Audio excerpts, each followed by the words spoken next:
distinguidas autoridades invitados, tengan todos ustedes muy buenas noches. El Ministerio de Justicia y Derechos Humanos les da la más cordial bienvenida a la conferencia El Constitucionalismo Peruano en Perspectiva Histórica, la cual va a ser ofrecida por el doctor César Landa, en el marco del ciclo de conferencias denominadas Martes Patriótico, que organiza el Centro de Estudios de Justicia y Derechos Humanos de nuestro Ministerio. Este ciclo de conferencias tiene por objeto ofrecer a los participantes una perspectiva histórica y analítica a los principales desafíos sociales, políticos y culturales que venimos afrontando en el país.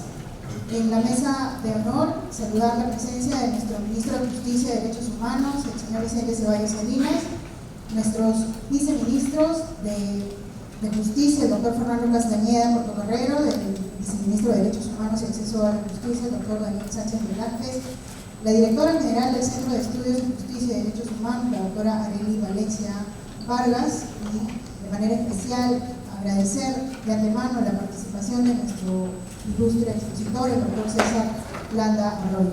En el auditorio, saludar de manera muy especial la presencia del señor prefecto regional de Lima, Marcio Belizú, la señora subprefecta provincial de Lima, la señora Rosa María Fernández, así como el excelentísimo señor embajador de México en nuestro país, el señor Hugo Morales Meléndez. Saludar también a los señores funcionarios, colaboradores de nuestro ministerio, así como el público que se ha interesado en esta conferencia.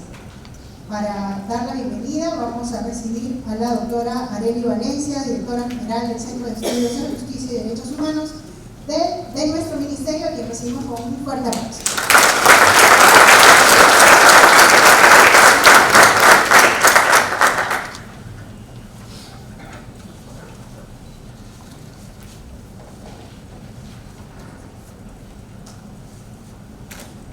Señor Ministro de Justicia y Derechos Humanos, Luis Alberto Ceballos, señor Viceministro de Derechos Humanos, Acceso a la Justicia, Daniel Sánchez Velázquez, señor Viceministro de Justicia, Fernando Castañeda Portocarrero, señor expositor, doctor César Landa Arroyo, señor embajador de México, Hugo Morales Meléndez, directores y directoras de las diferentes instituciones generales del Ministerio de Justicia y Derechos Humanos, señores y señores prefectos y subprefectos de Lima, funcionarios y funcionarias del Ministerio de Justicia que nos acompañan esta noche, querido público general. Tengan todos ustedes muy buenas noches. En mi calidad de directora general del Centro de Estudios de Justicia y Derechos Humanos, órgano de capacitación y formación académica del Ministerio de Justicia, me es realmente grato darles la bienvenida al ciclo de conferencias denominado Martes Patriótico, evento organizado a la luz de las celebraciones por el aniversario patrio y las actividades continuas que viene realizando el Ministerio de Justicia de cara al bicentenario de la independencia del Perú. Este ciclo de conferencias se inserta a su vez dentro del programa académico denominado Martes Patriótico, el cual viene implementándose desde febrero de este año. A través de este programa, el Ministerio de Justicia ofrece a la ciudadanía un espacio de desarrollo de capacidades analíticas mediante conferencias gratuitas abiertas al público en general. Mi objetivo es discutir y difundir la jurisprudencia, la legislación y la doctrina referidas a materias de justicia y derechos humanos. A la fecha se han realizado un total de 26 charlas magistrales beneficiando el desarrollo de capacidades y actualización profesional de un total de 30.000 ciudadanos.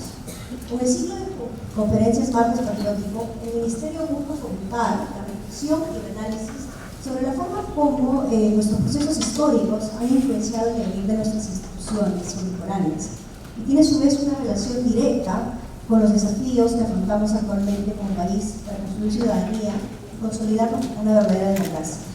A fin de ahondar en esta reflexión, el día de hoy nos acompaña uno de los constitucionalistas más destacados de nuestro país, el doctor César Landa Arroyo, cuya ponencia se titula El Constitucionalismo Peruano en Perspectiva Histórica.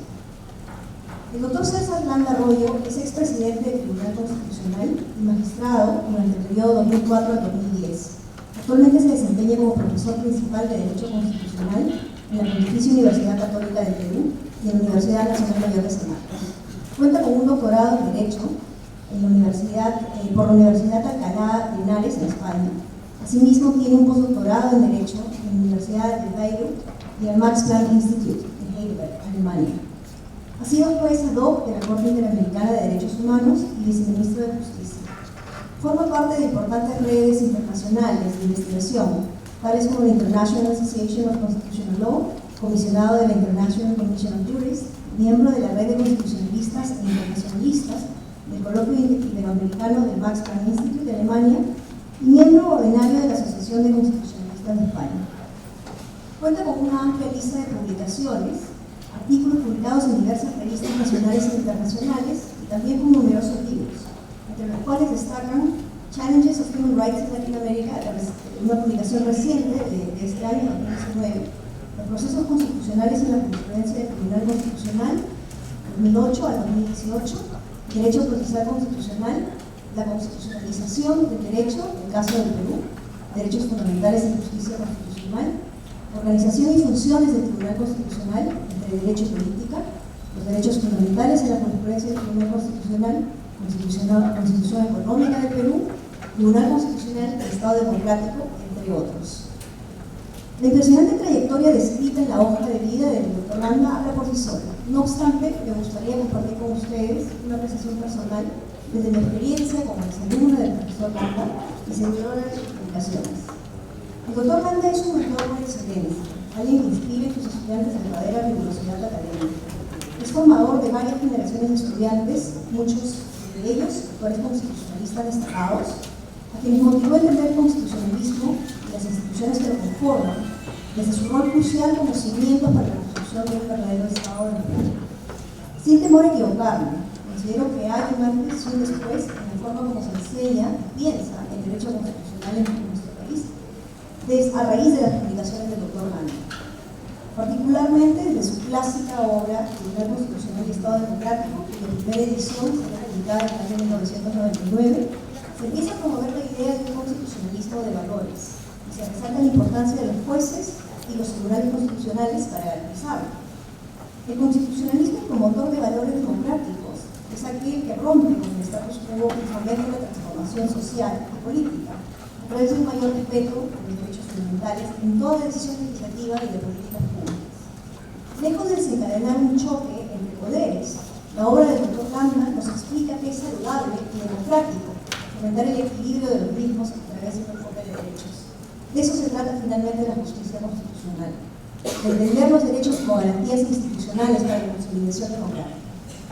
Otra gran contribución de la obra del Dr. Landa ha sido llevarnos a pensar el constitucionalismo peruano desde una perspectiva comparada. Gracias a sus estancias postdoctorales y trabajo cercano con el profesor alemán Peter Haberle, sus publicaciones nos acercan a la escuela alemana y el rol del Tribunal Constitucional alemán, a la cual no hubiéramos tenido acceso por barreras del idioma. Como bien lo señala el propio doctor Peter Haberle en el prólogo al libro voluntario, las investigaciones del Dr. Landa se caracterizan por construir un verdadero puente de conocimiento científico entre el constitucionalismo alemán, el constitucionalismo español y el constitucionalismo latinoamericano, incluyendo el peruano. En general, sus investigaciones se caracterizan por una rigurosidad teórica y casuística, junto con una dosis importante de análisis histórico. Gracias al método histórico, las publicaciones del Dr. Landa dejan claro que solo entendiendo nuestro pasado podemos pensar en las posibilidades de nuestro futuro. Por estas razones, los organizadores de este evento quisiéramos que esta noche no solo nos beneficiemos con el conocimiento y las reflexiones que el Dr. Landa nos transmita, sino que sea también una celebración y reconocimiento de su trayectoria profesional en beneficio del país. Sin mayores preámbulos, entonces, damos por inaugurada la conferencia de hoy. A su vez, quisiera recordarles que el siguiente martes nos acompañará la doctora Marcela Guaita, ex ministra de la Mujer y docente de la Facultad de Derecho de la Universidad Católica, quien dará la charla magistral titulada Género y Igualdad de Oportunidades, Avances y Desafíos por el Bicentenario, y cerrando el ciclo de conferencias de los martes patrióticos, tendremos la presencia del doctor Javier Iglesias, actual secretario ejecutivo del Foro Nacional y profesor emérito del Departamento de Economía de la Universidad Católica. Él nos traerá la ponencia Acuerdo Nacional y Visión País al 2050, el rol de los derechos y el desarrollo humano. Esperamos entonces que esta secuencia de charlas magistrales sea de su grado y contribuya a fomentar la reflexión sobre nuestras instituciones y nuestra historia en este espacio. Muchas gracias.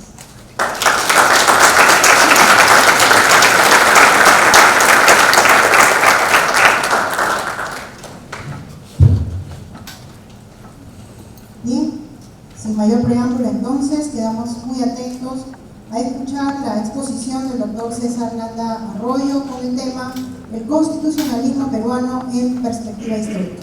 Le damos, por favor, un fuerte aplauso.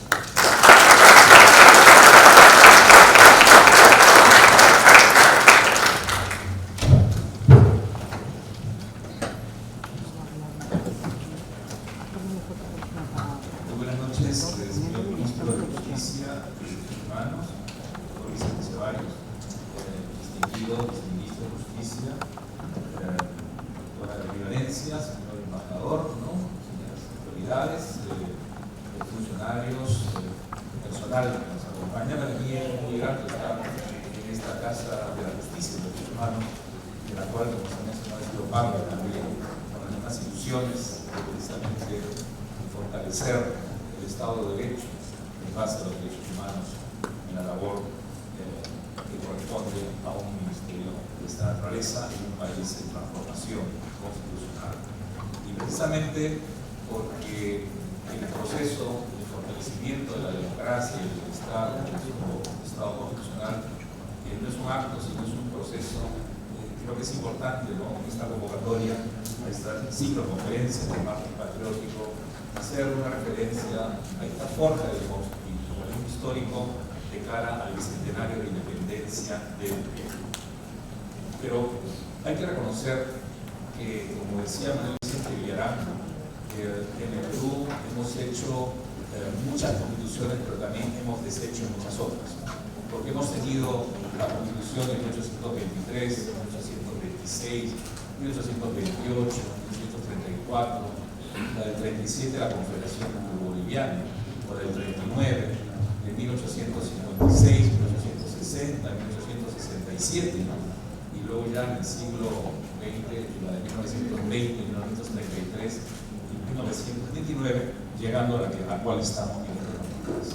Y en consecuencia, parece que hemos tenido muchas constituciones, pero poca vida constitucional, pocos valores constitucionales, por cuando no ha habido una conciencia, diría yo, de un ejercicio del poder con lealtad constitucional por parte de muchos líderes del Perú de ayer, de estos siglos que menciona, y tampoco ha habido una conciencia ciudadana de defensa de la Constitución a lo largo de su historia. Ello debido, por un lado, a la falta de consenso político, consenso social, que ha tenido que los proyectos constitucionales de cada uno, de carácter liberal, conservador, incluso social, no han sido precisamente sino la manifestación de, por un lado, transformaciones pueden ser estructurales como la independencia del Perú en el año 1921, con su constitución del año 23, pero también ha sido también producto de las conexiones de las coyunturas políticas propias de las guerras civiles, de las guerras internacionales, o también producto de las revoluciones, golpes de Estado, militares y civiles, durante el siglo XIX y siglo XX. Y lo que ha dado lugar precisamente a que haya lo que llamaría Carlos Einstein constituciones nominales, aquellas constituciones que no reflejan la realidad del país, sino más bien, digamos, figuran un modelo utópico, de libertades y garantías, ciertamente, pero que no tienen un asiento en la realidad concreta. O también constituciones semánticas, por cuanto las constituciones han sido producto de un programa político determinado o de grupos de interés determinados que llegan al poder, usualmente por esas circunstancias históricas. Desde ese entonces, claro, el primer golpe de Estado se da en 1922 en el Perú para poner a Agüero en contra de la Junta Gubernativa emanada del Parlamento. Hasta el último golpe de Estado que hemos tenido, autogolpe en la fórmula de 1992, son formas en las cuales nuestra historia constitucional, lamentablemente, en el largo plazo ha tenido momentos, digamos, de quiebra de esta estabilidad que debe asegurar un orden constitucional. Pero claro, hay que también señalar que este tipo de constituciones muchas veces, ya sean de origen conservador o liberal, no han tenido no solamente el consenso, pero no han logrado tener la hegemonía suficiente para establecer un proyecto constitucional del país, donde se garanticen derechos, libertades, se establezcan las formas de racionalizar el poder mediante la división y el control del poder, y desde ya también satisfacer necesidades, pero que finalmente yo diría que han tenido un valor estas constituciones. Primero, las de la forja del Perú como un Perú independiente, porque la Constitución en esa época era entendida como una ideología, era un pensamiento contrario al antiguo régimen monárquico, autocrático, ¿no? Tiránico, y contrario al principio de igualdad, de modo tal de que el concepto de ideología, de democracia, basado en la soberanía del pueblo, el concepto de constitución, donde todos somos iguales y no hay una autoridad suprema, en este caso un monarca, ¿no? O también el concepto de constitución en el cual es una forma de organización de la vida pública, tenía como elementos de base fundamentales un conjunto de valores de libertad, valores de igualdad, de justicia, ¿no? Frente al orden español y de implementación de una nueva sociedad llena de virtudes republicanas, ¿no? Y eso no era el orden establecido en Europa, por lo menos en ese entonces, sino todo lo contrario, ¿no? Era un orden conservador, ¿no? Y precisamente totalmente distante de los procesos independentistas. En la Santa Alianza en 1815, el canciller Metternich con la Santa Iglesia y los monarcas europeos prohíbe, ¿no? Y acuerdan luchar contra las ideas liberales que precisamente no solamente Francia exportaba con Napoleón, sino también en América Latina se habían hecho cargo, ¿no? De modo tal de que este pensamiento entonces constitucional era parte de una ideología, ¿no? Y ahí que este primer grupo de próceres de independencia, como por ejemplo José Faustino Sánchez Carrión, ¿no? El primer tribuno de la República, lo llamó Porras Barrenechea, planteaba las primeras bases de la Constitución peruana en 1823, del cual fue secretario, y Francisco Javier Luna Pizarro fue presidente, donde se establecieron los fundamentos de los valores democráticos de nuestra sociedad, organizada como una república, basada en los derechos y libertades, ¿no? Y que el Congreso debía garantizar a través de la ley y el Poder Judicial asegurar su protección, ¿no? O sea, los modelos básicos. En otras palabras, este modelo constitucional, ¿no? Era la expresión del patriotismo constitucional, es decir, de valores fundamentales que estaban no solamente en una forma de gobierno, sino en una forma de vida, de una nueva sociedad. Ese era el valor que tenía el socialismo original. Y desde esa perspectiva, muchos de estos liberales de la primera hora, claro, encontraron la realidad de terminar de acabar la guerra con España recién en el año 26, con la fuerte presencia, ¿no? Bolivariana que trajo 20.000 hombres, ¿no? Bolívar y Sucre, claro, digamos, dificultades para poder establecer un nuevo orden político constitucional de acuerdo a este pensamiento liberal, ¿no? Que resultaba un tanto utópico para algunos críticos en el momento que existía de la situación real del Perú en busca de su total independencia y su uso territorial, ¿no? Motivo por el cual la Constitución de Bolívar trata de establecer en el año 26 un modelo vitalicio de 3 cámaras, no unicameral como el año 23, ¿no? Con un fuerte autoritarismo que construye el orden. El gran pensador Hobbes decía: sin orden y paz social no puede haber un Estado. Y ciertamente el pensamiento a veces en ese entonces de la coyuntura crítica, ¿no? De la formación del Estado republicano requería orden y estabilidad para empezar el desarrollo. Pero en ese sentido esta Constitución expresaba ese orden, pero un orden individual, un orden del caudillo, ¿no?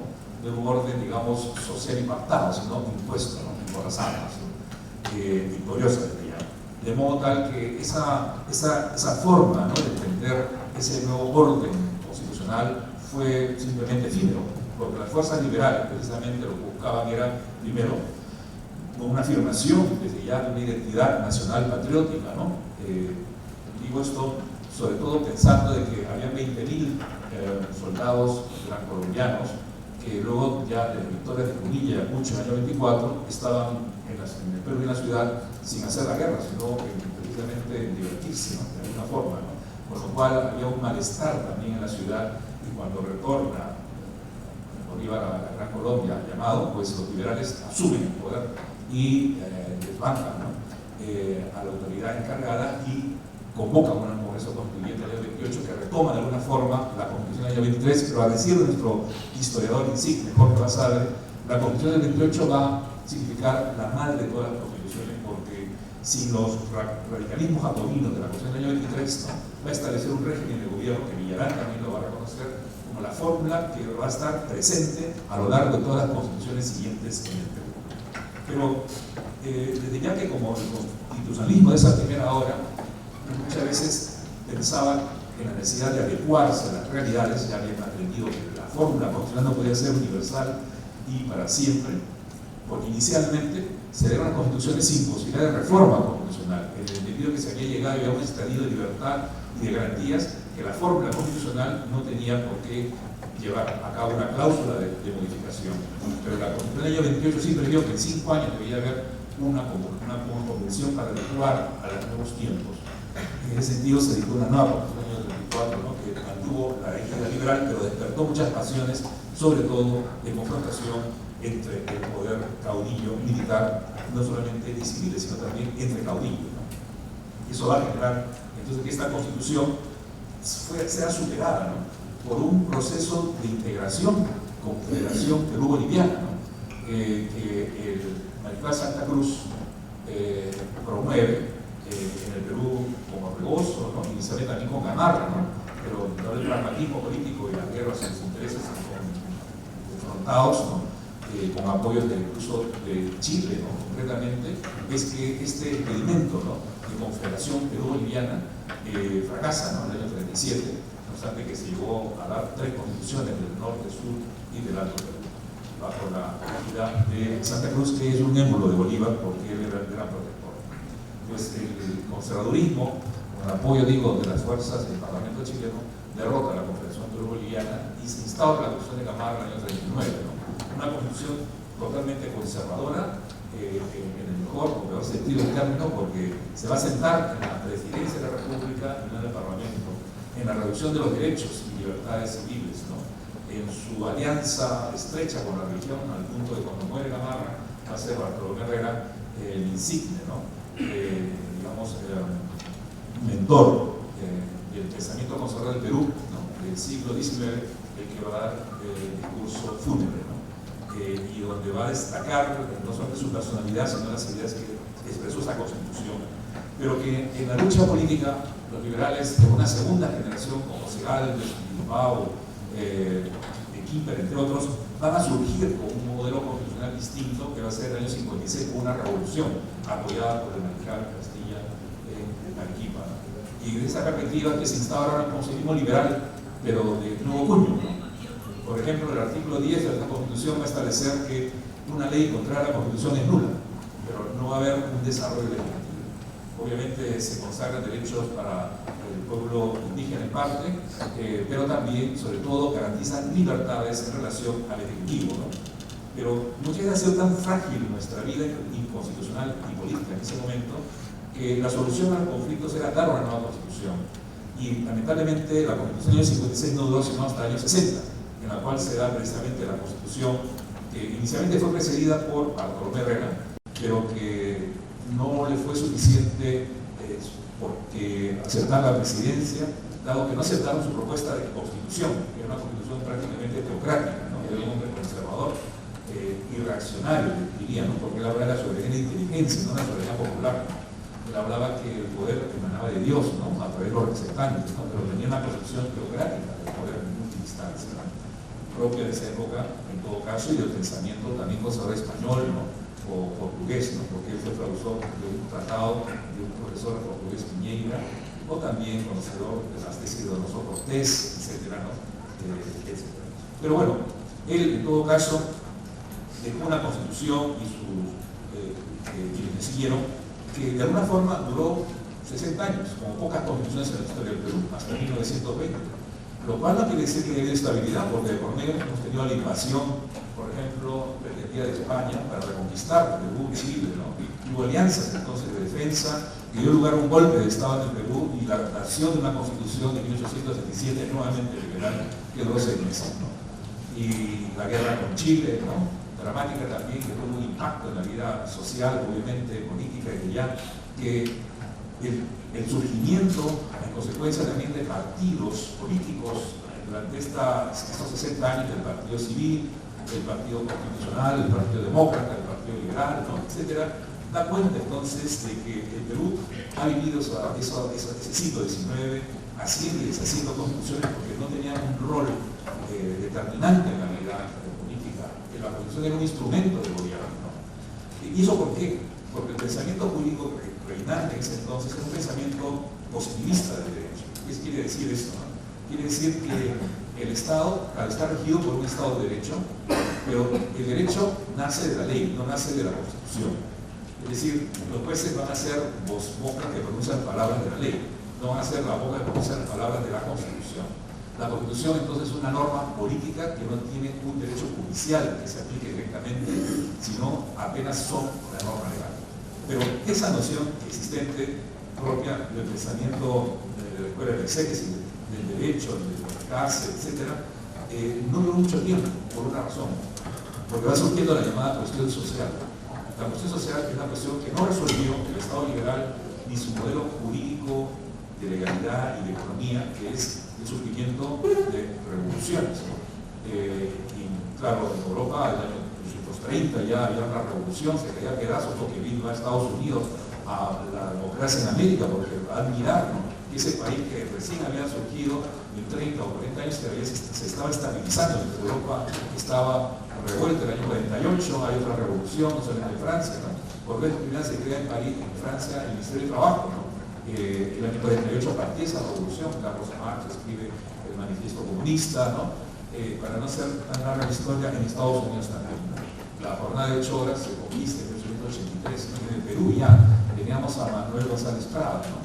O de pronto ya a comienzos del siglo XIX y XX también demandando 8 horas, ¿no? El gobierno de Billinghurst, en el año 14, declara 8 horas para los trabajadores ferroviarios y panaderos, y en el año 19 el presidente Prado lanzó una jornada de 8 horas diarias para todos los peruanos, ¿no?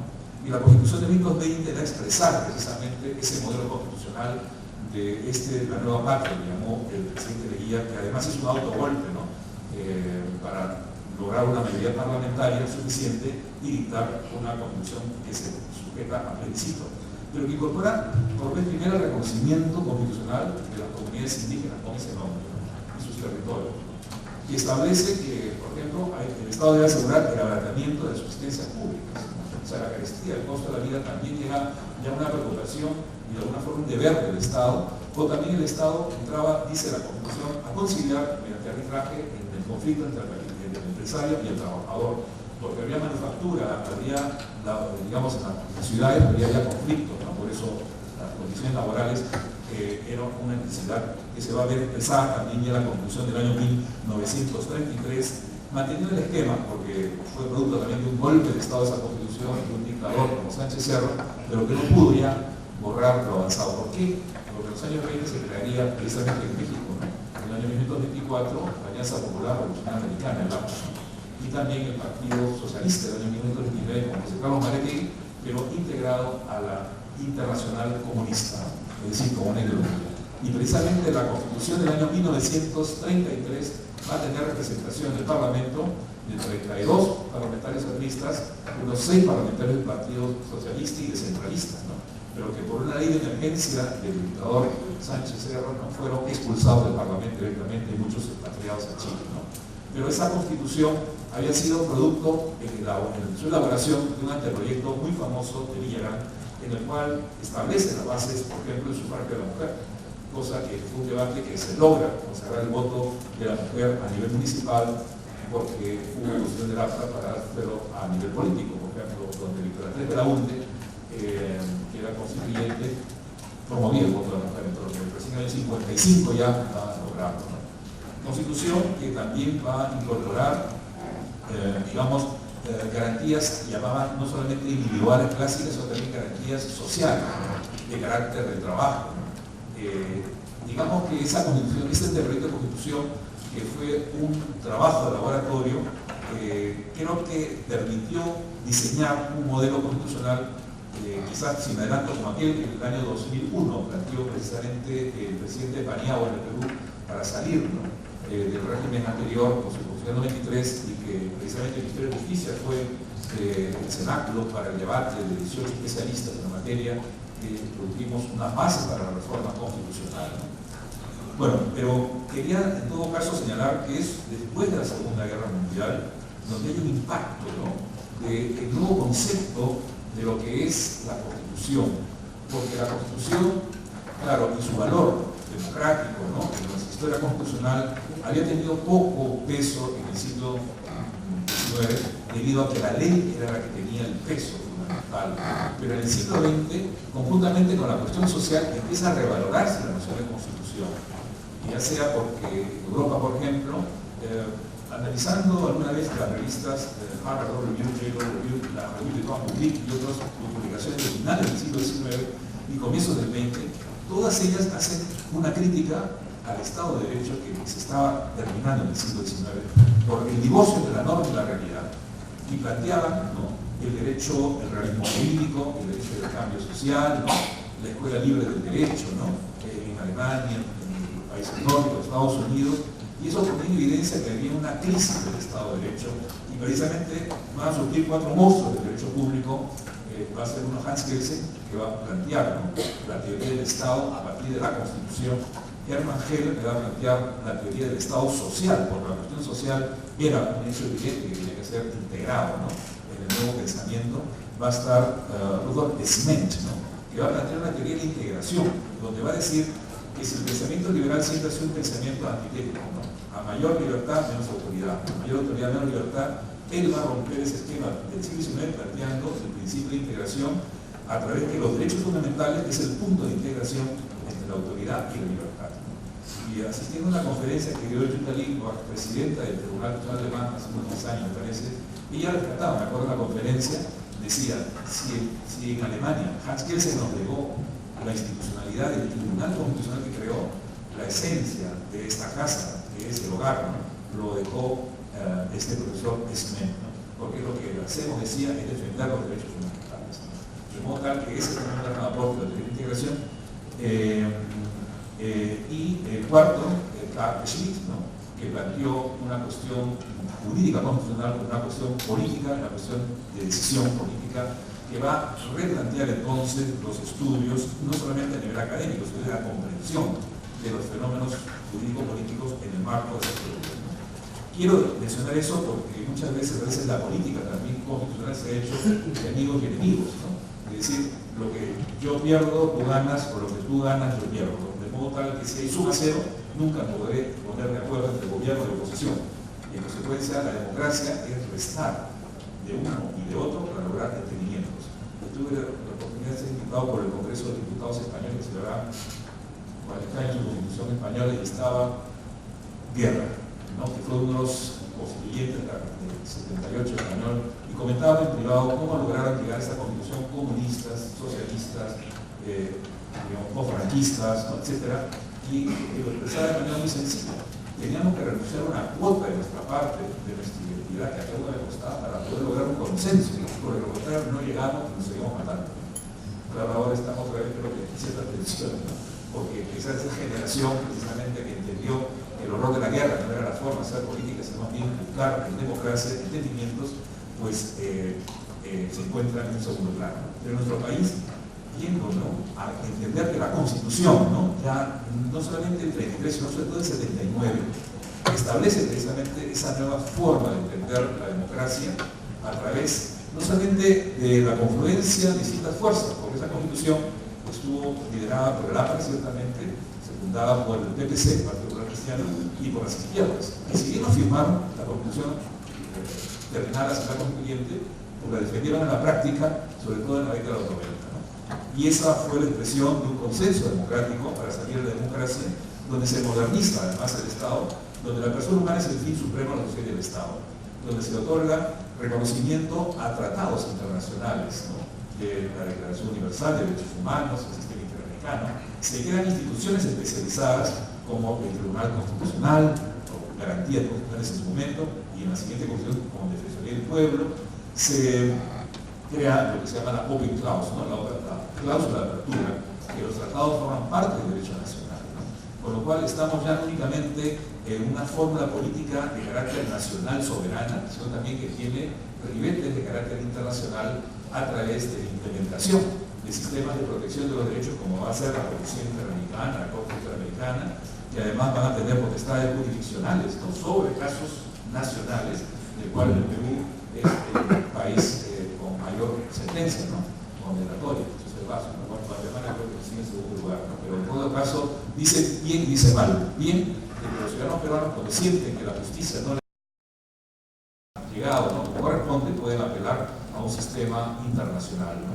Y mal porque las autoridades deberían resolver el tema a nivel interno, ¿no? Pero finalmente la Constitución, diría yo, ha permitido entonces que podamos hablar de un pluralismo constitucional, que la Constitución no se agote entonces en la Suprema Corte o en el Tribunal Constitucional, sino que alcanza también a un multinivel de protección de los derechos humanos a través de los sistemas que Perú se ha comprometido. En ese sentido, creo que nos encontramos en esta historia constitucional, bueno, iba a decir el hiato de la Constitución del 93, aunque va durando ya más de 20 años, ¿no? Porque la Constitución tiene 66 artículos que son idénticos de la 79, porque además creo yo que la voluntad ciudadana en su conciencia constitucional basada en la justicia, ¿no?, se ha expresado además a través de procesos constitucionales de reforma, como por ejemplo a la salida del gobierno de Fujimori con la reforma del año 2002 para recomponer la descentralización del poder a nivel de los gobiernos regionales, para otorgar el voto a los militares, policías, ¿no?, para únicamente reconocer el derecho al agua potable, ¿no?, y otras reformas que han sido parciales, pero que es cierto, hay también momentos constituyentes en los cuales la población o sector de la población ha pretendido llevar a cabo una nueva asamblea constituyente. Yo creo que las constituciones no crean realidades. Las constituciones sirven para establecer los rieles por donde deben transcurrir los procesos políticos, económicos, sociales y culturales. Y en ese sentido, la Constitución no es, sino habría que copiar la creación suiza para convertirse en Suiza. No es así. Sino que es una creación social. Y eso, llevar a cabo en todo caso una participación ciudadana que sí es importante. Por eso creo yo que ante la crisis también de legitimidad que tenemos de muchas instituciones nuestras, no tanto en democracia como el Congreso, el Poder Judicial, que están las encuestas ciudadanas, pues se ha iniciado precisamente una reforma constitucional muy importante con el aval del voto ciudadano el 9 de diciembre del pasado, que el Ejecutivo va a ser empoderado en la lucha contra la corrupción, ¿no?, por la reforma política y judicial, que son síntomas muy visibles y que ante la renuencia del Parlamento, ¿no?, y la propuesta de hacer más reformas, creo yo que la garantía en todo caso de las transformaciones constitucionales, más que una asamblea constituyente, sino estas reformas políticas, pues va a requerir, ¿no?, para entender garantías de estabilidad, primero que se asiente en la voluntad ciudadana, ¿no? La experiencia de iniciativa, en todo caso, con la experiencia de su ratificación de una reforma constitucional del voto ciudadano es muy importante en una democracia, ¿no? Hay países que destinan a hacer con frecuencia, como Uruguay, ciertamente, Suiza, ¿no? Claro, no sé cómo son los países, ¿no?, pero creo que ha sido también la experiencia vivida el año pasado un instrumento para que la ciudadanía entienda, ¿no?, que hay una conciencia constitucional de la cual ellos pueden ser partícipes y que hay que alentarla desde todas las instancias, ¿no?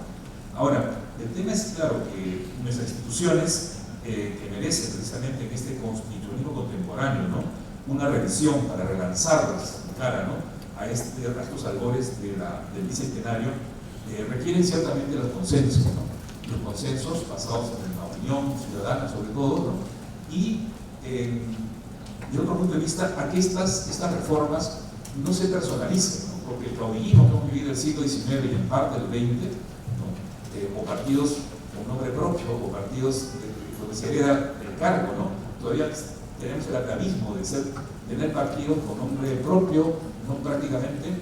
Creo que debe institucionalizarse las reformas, ¿no?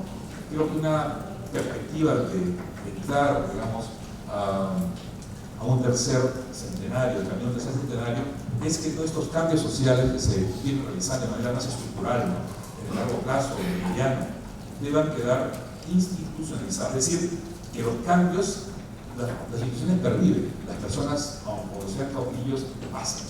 Con lo cual es importante que no solamente queden también en el papel las reformas, sino también en la conciencia ciudadana.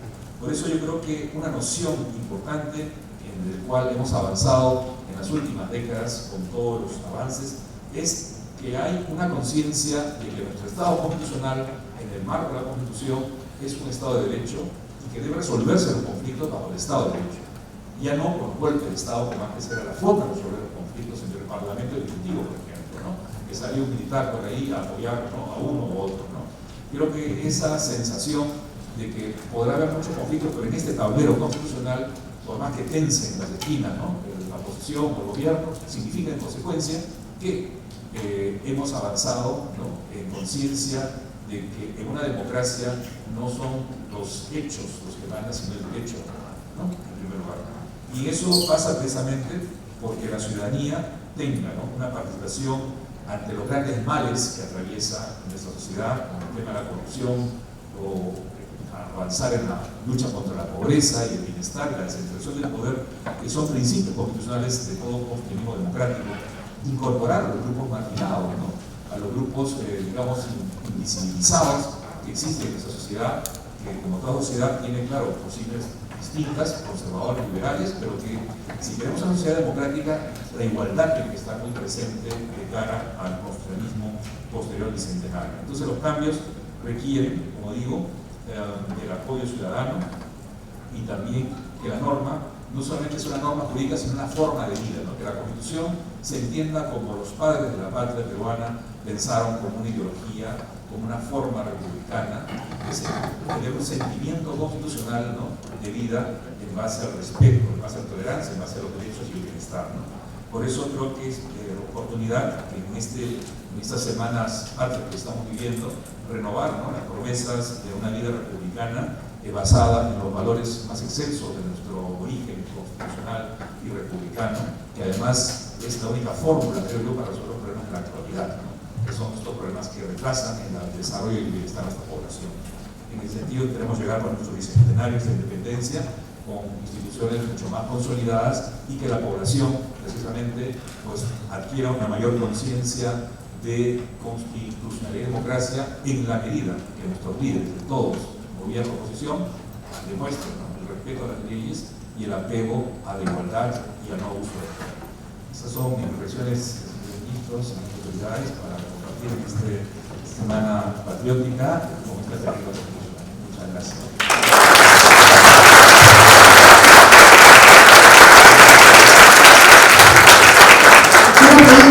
Un fuerte aplauso para el doctor César Landa y vamos a pedir a nuestro público si tuviera alguien realizar alguna pregunta a nuestro conferencista, si surgiera alguna inquietud. Si no tenemos ninguna pregunta, entonces continuamos con nuestro programa y vamos a escuchar ahora las palabras de nuestro ministro de Justicia y Derechos Humanos, el señor Vicente Ceballos Salinas, para que también pedimos un fuerte aplauso.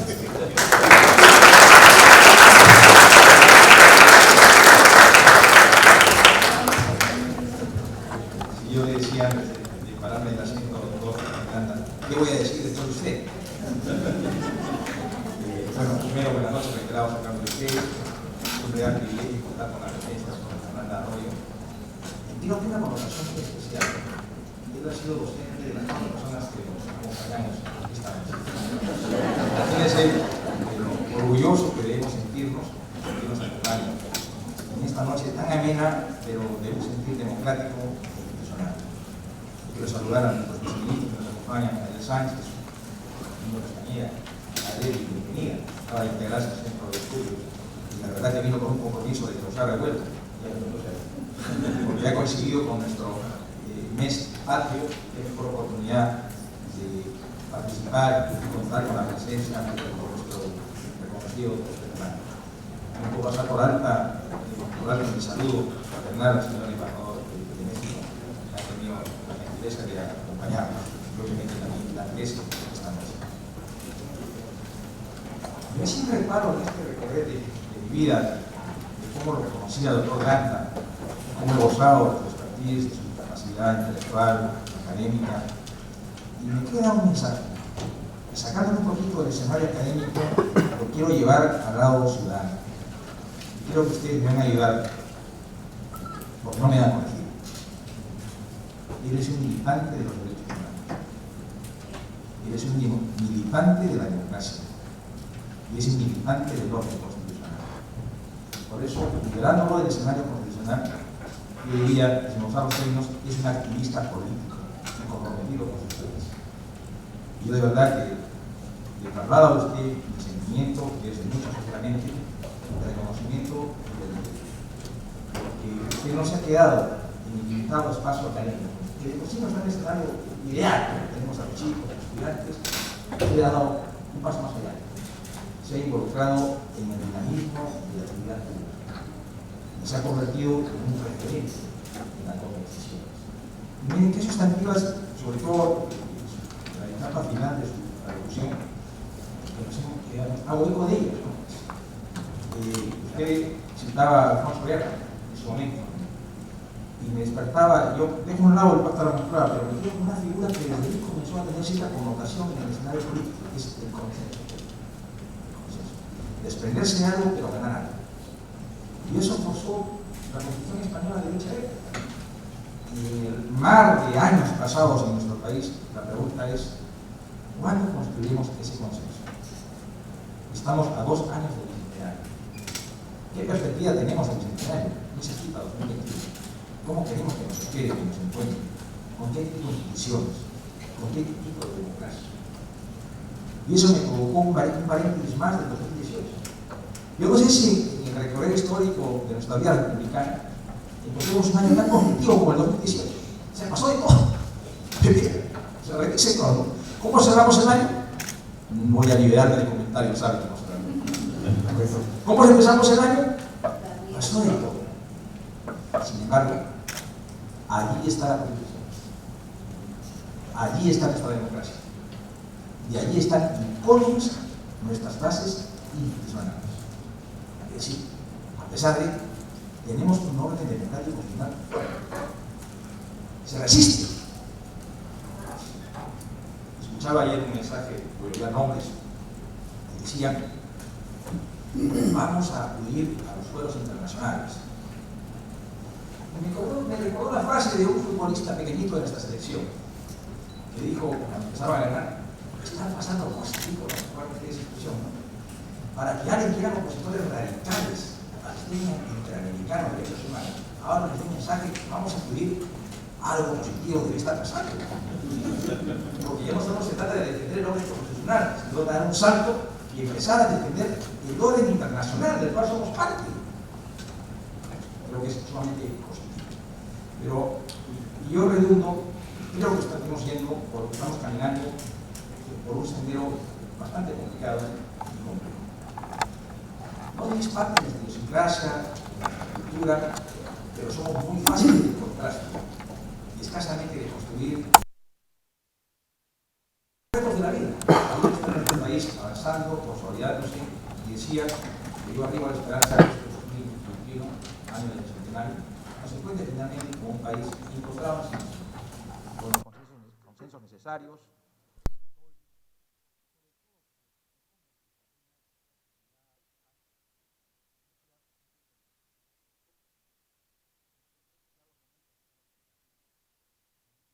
Y lo digo en un mes ideal para nosotros los peruanos, el mes de julio.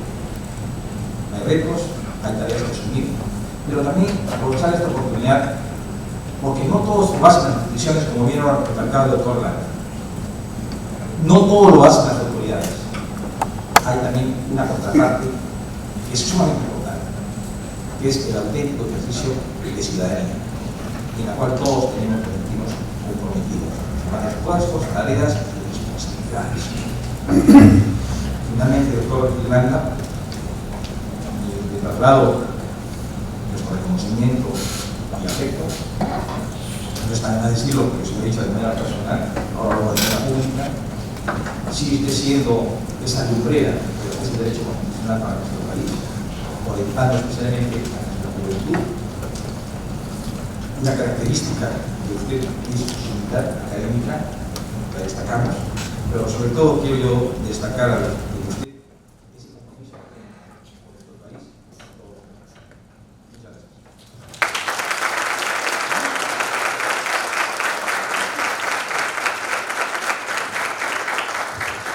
Bien, y para terminar esta conferencia, el señor Ministro de Justicia, a nombre del Ministerio de Justicia y Derechos Humanos, entregará un reconocimiento al doctor César Landa, por su destacada trayectoria profesional, defensa irrestricta de nuestros valores democráticos y su valioso aporte al derecho constitucional peruano. Ministro, por favor, le invitamos a la zona del banner para que puedan hacer la entrega al doctor César Landa y poder tomar esas fotografías oficiales.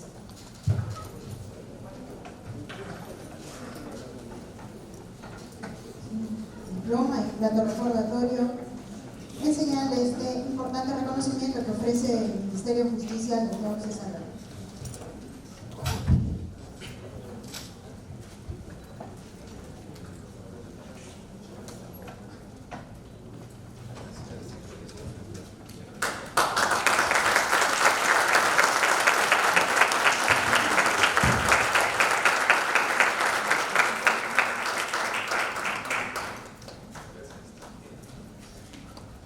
¿Nos permite, por favor, una fotografía? De este modo, finalizamos este acto, no sin antes agradecer la presencia de todos ustedes, en especial del señor embajador de México en nuestro país, del señor prefecto regional de Lima y a todas las autoridades invitadas, al público en general que con su asistencia le da brillo a nuestras actividades. Invitarlos a los próximos martes patrióticos que vamos a tener y que estaremos publicando en nuestras redes sociales. Muchas gracias y buenas noches.